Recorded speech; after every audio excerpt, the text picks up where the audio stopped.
savent aussi, non? I'll repeat. Okay.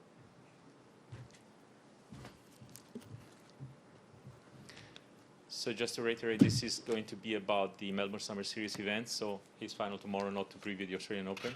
So Felix, well done. Easy win today. On to another final. How do you see your matchup against Daniel tomorrow? He had an impressive win today. I mean, I wasn't sure who was going to take that one. I thought, Gemry also has a, dominant game, a great serve. So it was surprising to see Dan win, I guess, that easily.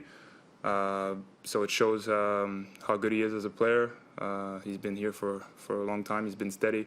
So, I know he has a lot of weapons in his game. He's able to do a lot of good things. So I'm going to prepare myself to the best of him. Great. As far as today's match was concerned, 1 and 2 is obviously very impressive. What pleased you the most with today's effort? I started well. I think compared to my second match, even my first match, I think today I really was able to, from the start, do what I wanted to do, which is, be dominant. I was able to return well from the second game, mixed up my position a little bit, was able to hit hard, return well, and obviously my serve. I'm pretty sure I haven't faced a break point today. So no, I served well throughout the whole match. Sometimes it's tough to keep your focus when you're leading, like the great Rod Laver said. So I was able to do that really well again. Have you followed much of Rod Laver? Hmm? Have you followed much of Rod Laver, what he achieved, and because it's interesting that you mention him. Yeah, I did. I mean, I look at the quotes, around, obviously at the National Tennis Center. I've heard this quote. I don't remember exactly what it goes, but I remember the idea. You're vulnerable when you're ahead or something like that. But of course, I know his great career. I can't say I followed him that closely. It was a long time ago. But of course, I know, the record, the last man being doing the calendar slam, an open era. That's, it's impressive. Felix, how are you feeling coming into this season compared to 12 months ago, and then when everything collapsed after that? Are you feeling any better compared to this time last year? Well, I feel like, my game. I'm being more and more mature with how I play, being more steady. At least my feeling is that I'm able to bring more consistency through the matches and hopefully through the weeks. We're only in week 1, but that's really my goal this week. Bring the level, my best level every week, and really do the things that are in my control really well, So I do feel like I'm a better player than I was 12 months ago. And, we'll see. Hopefully we can play somewhat of a normal season this year, and I can have consistent results. As far as Dan, I know you've just touched on speaking at Dan Evans, but yet another final for you. How would you? I mean, you're going to feel the pressure going in, the nerves, etc., on playing him.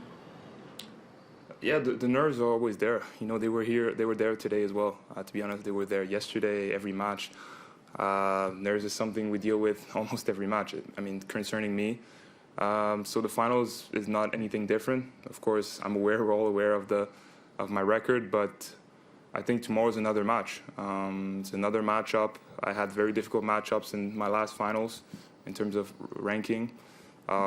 This time is different, but it doesn't mean that it gets any easier. So I need to prepare the best I can, stay focused on what I do well, and give it all. Mm-hmm. When you say this time it's different, are you meaning it's just because it's a different match, or different in other ways? Well, of course, every match is different, but it's just that the past matches I played top 10 opponents since basically all the last finals. Played opponents that are on paper better than me. Now tomorrow is different. Doesn't mean it gets any easier. It's as tough, if not tougher. So we'll see. I prepare myself for the best of him. On my side, I'll try to play my best tennis, and we'll see what the outcome is. Just one more from me. Is there any risk of you getting you wanting it too much? I don't know. I think you need to want it quite a lot. I think when I want it a lot, I mean, I'm going to bring my best focus on every point. I'm going to try to be steady in what I do, to be focused from the start. But no, I don't see wanting it too much as a worry. To be honest, no. Okay, thank you. Thank you. We'll move to our online questions. Our first one from the ATP. Andrew, your question, please. Hey, Felix. Congrats, first of all. You were tweeting earlier in the week about the kids from Togo, and you've had your FAA points for change for a couple of years at this point. How much has it motivated you that you're playing for something more than yourself? And what motivated you to get involved with charity work at such a young age? Well, it's been almost exactly a year. We started off, the 2020 season. I'm really proud of the start of the work that we've been doing. It's a work in progress. It's just a start.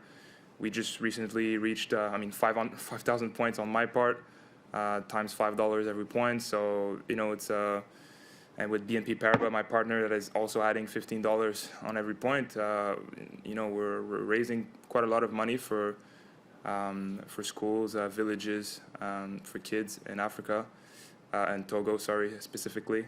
And no, it's a great thing. I'm proud of the work. I'm proud to have put that in place. It's always something I've wanted to do. I wasn't sure how early in my life / career I was going to be able to do that, but the fact that it's already in place and moving forward nicely is something I'm really proud of. Yeah. Thank you, everyone. That concludes our press conference with Felix Auger-Aliassime. Thank you.